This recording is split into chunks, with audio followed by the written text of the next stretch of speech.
Special report का वक्त हुआ है। नमस्कार, मैं रविंद्र सिंह आपके साथ। और प्रधानमंत्री नरेंद्र मोदी पोलैंड और यूक्रेन के दौरे पर हैं। पहली बार किसी भारतीय प्रधानमंत्री के या यूं कहें कि किसी पीएम के यूक्रेन जाने से और वॉर जोन होने की वजह से, पीएम मोदी की वजह से ये विजिट काफी चर्चा में रही है और इसकी काफी चर्चा हो रही है।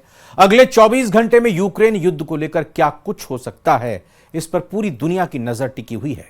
आइए इस रिपोर्ट में देखते हैं।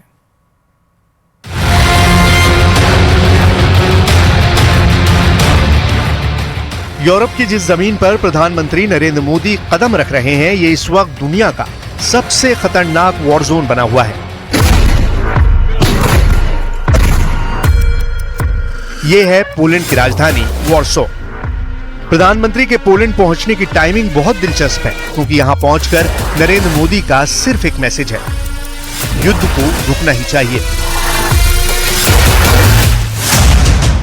दुनिया इस युद्ध को लेकर चाहे दो ध्रुवों में बटी हो, लेकिन गुटनिरपेक्ष भारत के तराजू में युद्ध की कोई जगह नहीं। और इसीलिए प्रधानमंत्री नरेंद्र मोदी ने पूर्वी यूरोप पहुंचकर जो धर्म कांटा दिखाया है, उसकी सुई युद्ध पर नहीं रुकेगी, उसकी सुई सिर्फ और सिर्फ शांति पर रुकेगी। यही भारत का मैसेज है। अब पोलैंड से यात्रा की शुरुआत करने के पीछे क्या मैसेज है? पोलैंड नेटो का एक मजबूत सदस्य है। नेटो में अमेरिका और तुर्की के बाद पोलैंड की सबसे बड़ी सेना है, लेकिन इसकी ज्योग्राफी इसे यूक्रेन और रूस के युद्ध को लेकर अहम बना देती है। वर्ल्ड मैप पर यह है पोलैंड। यहां पर नेटो के 5000 सैनिक वॉर रेडी वाले मोड में हैं। यहां है यूक्रेन। यहीं पर फरवरी 2022 से पुतिन का स्पेशल ऑपरेशन जारी है। और यहां है रूस। यूक्रेन से लगे रूस के कुर्स्क में इस वक्त ज़ेलेंस्की की फौज बड़ा युद्ध कर रही है। यानी ये पूर्वी यूरोप का इलाका इस वक्त दुनिया के लिए बड़ा चैलेंज बना हुआ है।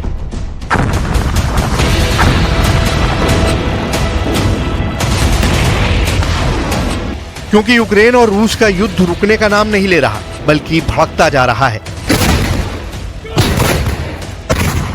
ऐसे हर एक हमले पर युद्ध ना रुकने की मोहर लगी हुई है, लेकिन इसी जंग को रोकना एक चुनौती भी है।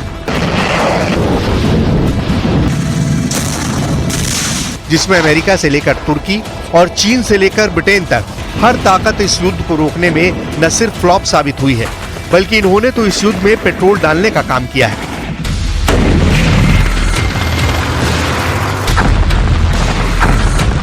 सवाल है कि भारत क्या असर कर सकता है। पोलैंड दौरे के बाद प्रधानमंत्री नरेंद्र मोदी 23 अगस्त को यूक्रेन में रहेंगे और राजधानी कीव में उनकी मुलाकात यूक्रेन के राष्ट्रपति ज़ेलेंस्की से होगी। इस मीटिंग पर पूरी दुनिया की नजर रहेगी, क्योंकि दुनिया भर में भारत की छवि एक गुटनिरपेक्ष देश की रही है। भारत रूस के करीब ज्यादा रहा है, लेकिन यूक्रेन से भी भारत के मजबूत रक्षा संबंध रहे हैं। भारत ने अब पोलैंड में एक बड़ा मैसेज देने की कोशिश की है। पोलैंड की राजधानी वॉर्सो यहां से यूक्रेन की कैपिटल कीव 700 किलोमीटर दूर है। लेकिन दौरे के पहले पड़ाव पर ही भारत बताना चाहता है कि 700 किलोमीटर दूरी से ही वो अपना मैसेज 7000 किलोमीटर दूर तक पहुंचाना जानता है।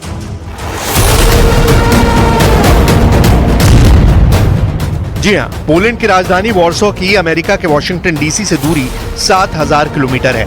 और अब भारत बता रहा है कि दुनिया की सबसे हॉट लोकेशन का हल डिप्लोमेसी से ही निकाला जा सकता है।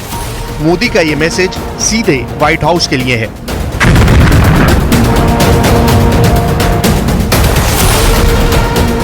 इस वक्त यूक्रेन की सेनाएं रूस के कुर्स्क में युद्ध लड़ रही हैं। पहले जिस जमीन से रूस यूक्रेन पर हमले लॉन्च कर रहा था, अब उसी जमीन को पुतिन बचाने की कोशिश कर रहे हैं। यानी युद्ध ओवरफ्लो कर चुका है। युद्ध अब अपना दायरा पार कर रहा है। अगर ये यूक्रेन और रूस की सीमा लांघ सकता है, तो ये पोलैंड और यूक्रेन के बॉर्डर तक रुका रहेगा। इसकी गारंटी कौन देगा? इसीलिए जब शांति की जरूरत है, तो युद्ध के तराजू की सुई युद्ध पर नहीं रुकनी चाहिए, बल्कि कोई तो ऐसा हो जो साबित करे कि जंग के मुकाबले शांति का वजन ज्यादा है। दो ध्रुवों यानी यूक्रेन और रूस के बीच बटी दुनिया को इस वक्त भारत जैसे गुटनिरपेक्ष तराजू की जरूरत है। भारत का धर्म कांटा दुनिया को ये गुंजाइश देता है कि यहाँ सुई सिर्फ शांति पर रुकेगी, युद्ध पर नहीं। प्रधानमंत्री का पूर्वी यूरोप का यह दौरा ऐसे वक्त हो रहा है जब नेटो और रूस आमने सामने हैं।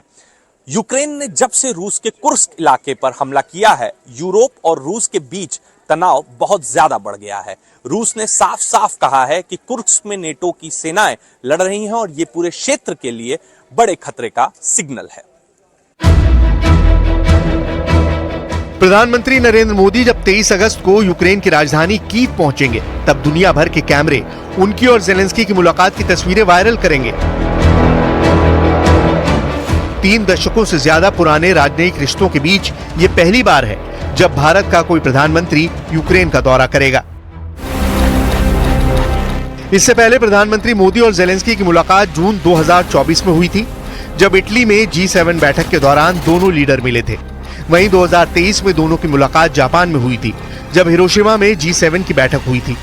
दोनों ही मुलाकात में भारत ने शांति कायम करने पर जोर दिया था।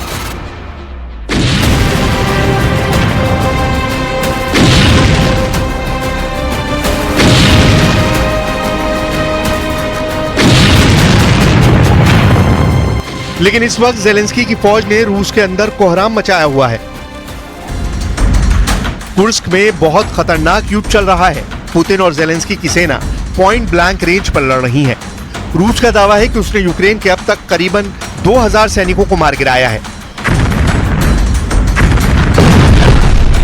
और अब उसकी पूरी फोर्स की सप्लाई लाइन काटने के साथ रूस का फोकस जेलेंस्की को बड़े जाल में फंसाने पर है, ताकि यूक्रेन बिना शर्त के रूस के सामने सरेंडर कर दे। लाइन ऑफ एक्चुअल कंट्रोल पर चीन की बड़ी साजिश का पर्दाफाश हुआ है। खबर है कि चीन की सेना पीपल्स लिबरेशन आर्मी ने, PLA ने तिब्बत में विकास के नाम पर ऐसे गांव बसाने शुरू कर दिए जिनका इस्तेमाल चीन ह्यूमन शील्ड के तौर पर करना चाहता है। यानी तिब्बत में डेवलपमेंट की आड़ में चीन लोगों को बलि का बकरा बनाना चाहता है। इस रिपोर्ट में देखिए।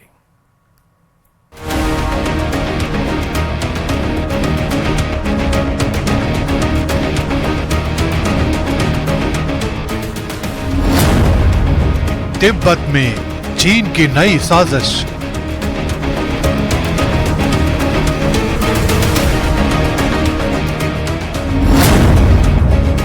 LAC पर PLA के नए बंकर तैयार।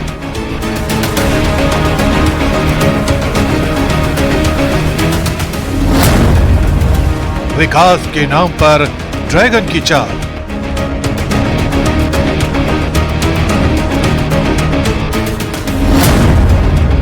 तिब्बत को बनाया रक्षा की ढाल।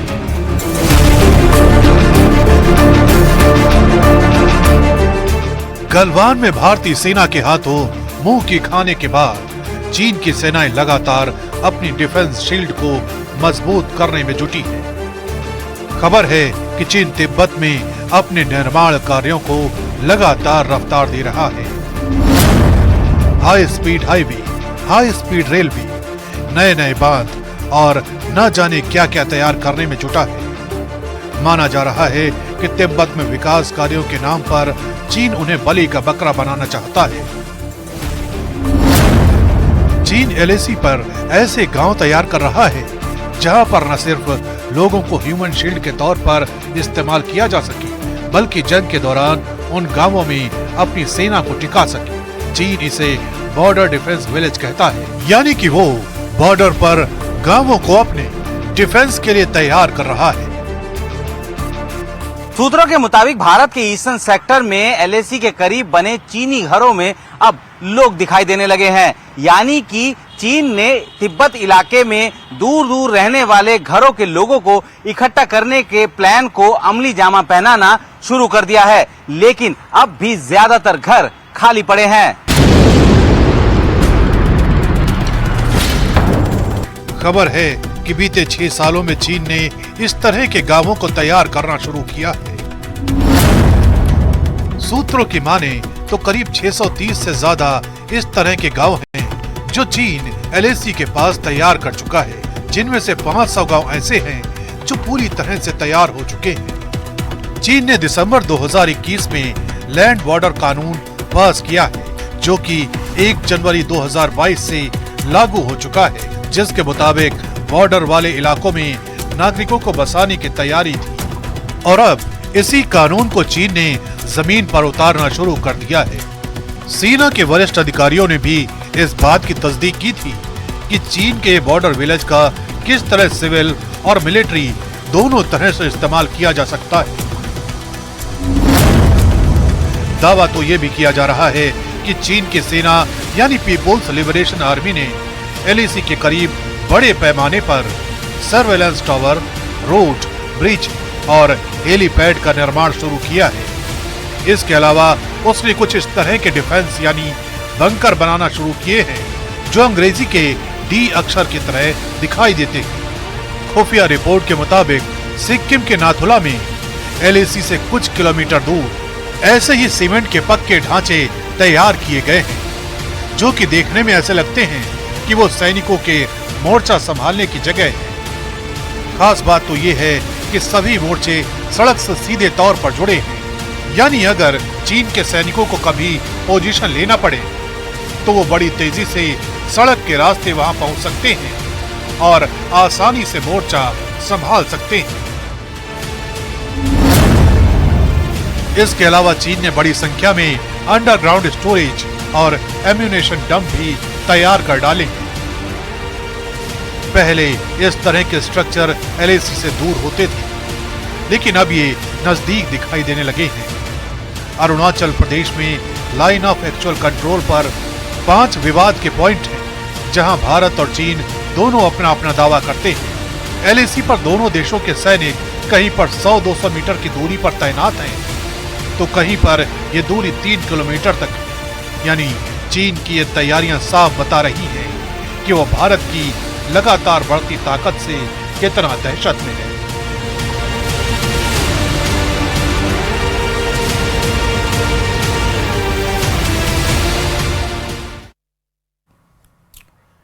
कोलकाता के आरजी-कर अस्पताल में हुए रेप और मर्डर केस में कॉलेज के पूर्व प्रिंसिपल संदीप घोष की भूमिका पर लगातार सवाल उठ रहे हैं।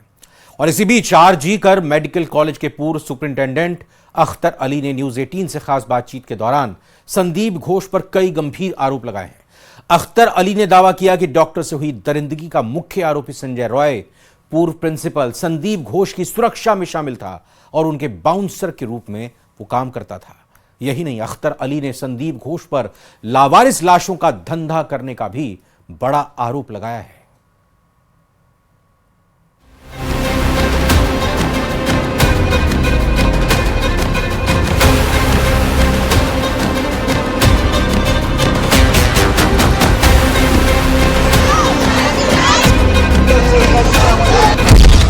आरजी-कर मेडिकल कॉलेज पर संगीन आरोप।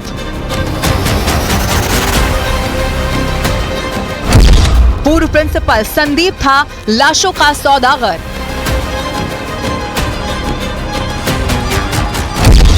अस्पताल से तस्करी का इंटरनेशनल कनेक्शन।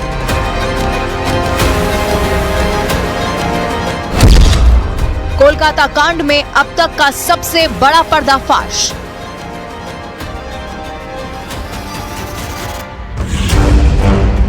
जैसे जैसे कोलकाता के आरजी-कर मेडिकल कॉलेज में हुए रेप और मर्डर केस की जांच आगे बढ़ रही है, वैसे वैसे अस्पताल पर नए और सनसनीखेज आरोप भी लग रहे हैं। इसी बीच कॉलेज के पूर्व डिप्टी सुप्रिंटेंडेंट अख्तर अली ने जो खुलासा किया है, उसके बाद तो इस केस में नया भूचाल आ गया। न्यूज 18 इंडिया से एक्सक्लूसिव बातचीत में आरजी-कर अस्पताल के पूर्व डिप्टी सुप्रिंटेंडेंट अख्तर अली ने जो बताया वो हैरान कर देने वाला है। अख्तर अली ने कॉलेज के पूर्व प्रिंसिपल संदीप घोष पर कई सनसनीखेज आरोप लगाए हैं जो जांच का रुख बदल सकते हैं। अख्तर अली ने दावा किया कि संदीप घोष अस्पताल के लावारिस शवों को बेचने सहित कई अवैध गतिविधियों में शामिल थे। अख्तर अली ने यह भी आरोप लगाया कि घोष बांग्लादेश में बायोमेडिकल वेस्ट और मेडिकल उपकरणों की तस्करी में लगे हुए थे। इसके अलावा बहुत सारा बेआईनी काम, जैसे बॉडी का लेके, जैसे डेड बॉडी का लेके तस्करी करना, जैसे बायोमेडिकल वेस्ट का मैंने बताया था, इसको भी मैंने एक्सपोज किया था। ये 2 कंप्लेन काफ़ी ऊंचा लेवल में गया था, लेकिन ये बहुत मैं बोल रहा हूँ इट्स रियली अनफॉर्चुनेट कि कोई एक्शन नहीं हुआ, क्योंकि मैंने एकदम एक्सपोज किया था विद वीडियो फुटेज और इसका मीडिया ने भी इसको एक्सपोज किया। अख्तर अली आरजी-कर मेडिकल कॉलेज के पूर्व डिप्टी सुप्रिंटेंडेंट है और 2007 से 2023 तक आरजी-कर मेडिकल कॉलेज को अपनी सेवाएं दे चुके हैं। अख्तर अली ने यह भी आरोप लगाया कि साल 2021 में संदीप घोष ने अपनी नियुक्ति के बाद से ही छात्रों को जानबूझकर फेल करना शुरू कर दिया ताकि वो बच्चों को पास करने के नाम पर पैसे कमा सके। मैं बहुत सारा स्कैम जो है एक्सपोज किया था मैंने खुद, और मैंने मीडिया को भी इसमें इन्वॉल्व किया था। तो एक पहला जो सबसे पहले मैंने पकड़ा था वो स्टूडेंट लोग को फेल करवाते थे, फेल करा करके उनसे पैसे अच्छे खासे रकम वसूलते थे, और जो उनके बात नहीं सुनते थे कुछ उसमें स्टूडेंट थे जो ये पैसा को कलेक्ट करते थे। अख्तर अली ने यह भी आरोप लगाया कि जब संदीप घोष को पद से हटाने या ट्रांसफर की बात होती तो वो जूनियर छात्रों को भड़काकर आंदोलन करवा देता था। फिर उन्हीं जूनियर स्टूडेंट को वो शराब पिलाते थे, उनको पैसे का लालच लत लगाते थे और उनसे आंदोलन भी करवाते थे, क्योंकि आपने देखा होगा कि ये आंदोलन भी काफ़ी होता था वहाँ। अगर जब उनका ट्रांसफ़र हुआ तो ये स्टूडेंट लोग को देख के उन्होंने आंदोलन करा दिया, फिर दोबारा वो प्रिंसिपल के पोस्ट पे आ गए। आरजीकर मेडिकल कॉलेज में ट्रेनी डॉक्टर के साथ हुए रेप और मर्डर केस के मुख्य आरोपी संजय रॉय को लेकर भी अख्तर अली ने बड़ा खुलासा किया। अख्तर अली के मुताबिक रेप और मर्डर का आरोपी संजय रॉय कॉलेज के प्रिंसिपल संदीप घोष की सिक्योरिटी में शामिल था और यही वजह थी कि अस्पताल में उसने अपना रसूख कायम किया हुआ था। उसका वीडियो देखा और जब मैंने टीवी में देखा तो मेरे जहन में आ गया, मुझे याद आया कि इसको मैंने संदीप घोष के साथ ही देखा था। देखा था आपने? हाँ, संदीप घोष कहाँ देखा था? कब? उसके वो बाउंसर रखते थे अपनी सिक्योरिटी के लिए, तो 4 बाउंसर में से ये संजय। आपने एसआईटी के सामने ये बात बताई है? मैंने एसआईटी के सामने बताई। अख्तर अली के मुताबिक उन्होंने अस्पताल में चल रहे घोरक धंधे की शिकायत विजिलेंस टीम से भी की थी, लेकिन उनकी शिकायत पर कुछ कार्रवाई नहीं हुई। अब मेडिकल कॉलेज में हुए रेप और मर्डर केस की जांच सीबीआई के पास है। ऐसे में अख्तर अली सीबीआई के लिए अहम गवाह साबित हो सकते हैं। अगर उनके आरोपों में वाकई दम है तो कॉलेज के पूर्व प्रिंसिपल और कॉलेज प्रशासन की मुसीबतें और ज्यादा बढ़ जाएंगी। जोधपुर से एक बड़ी खबर आ रही है, जहां पर पानी की टंकी के ऊपर एक शराबी चढ़ गया। पुलिस को सूचना इस संबंध में दी गई है कि एक शराबी पानी की टंकी के ऊपर चढ़ गया है। देखिए, ये तस्वीरें भी आ चुकी हैं सामने। शराब के नशे में धुत है ये, और इसकी हरकतें आप देखिए किस तरह से ये झूम रहा है। और जाहिर तौर पर जैसी स्थिति और तस्वीरें सामने आ रही हैं उसको लेकर कहा जा सकता है कि अगर इसका संतुलन बिगड़ा तो कोई हादसा भी हो सकता है। शहर के हाउसिंग बोर्ड क्षेत्र में शराबी पर यह शराब का सुरूर चढ़ा और शराब पीकर पानी की टंकी पर चढ़ गया। टंकी के पास ही शराब का ठेका बताया जा रहा है और शराबी के टंकी पर चढ़ने के बाद पुलिस को सूचना दी गई है। ऐसा उसने क्यों किया, फिलहाल अभी ये जानकारी नहीं मिल पाई है, लेकिन पुलिस को जब सूचना मिली तो पुलिस वहां इस शराबी को नीचे उतारने की कवायद में जुटी हुई है, उसको मनाने की कोशिश कर रही है। और साथ ही साथ ये जब पूरा ड्रामा और तमाशा हो रहा है तो आते जाते लोग ये सब नज़ारा देख रहे हैं। हालांकि लोगों की तरफ से अपील ज़रूर की जा रही है कि शराबी को ये नीचे से आवाज़ लगा कर कि आप नीचे उतर आओ, लेकिन आप देखिए सड़क पर भी किस तरह से लोग वीडियो बनाते हुए देखे जा सकते हैं। लोगों में उत्सुकता सी भी एक देखी गई। पुलिस वहाँ हालांकि पहुँची है और शराबी को मनाकर उसे नीचे उतारने की कोशिश पुलिस की तरफ से की जा रही है।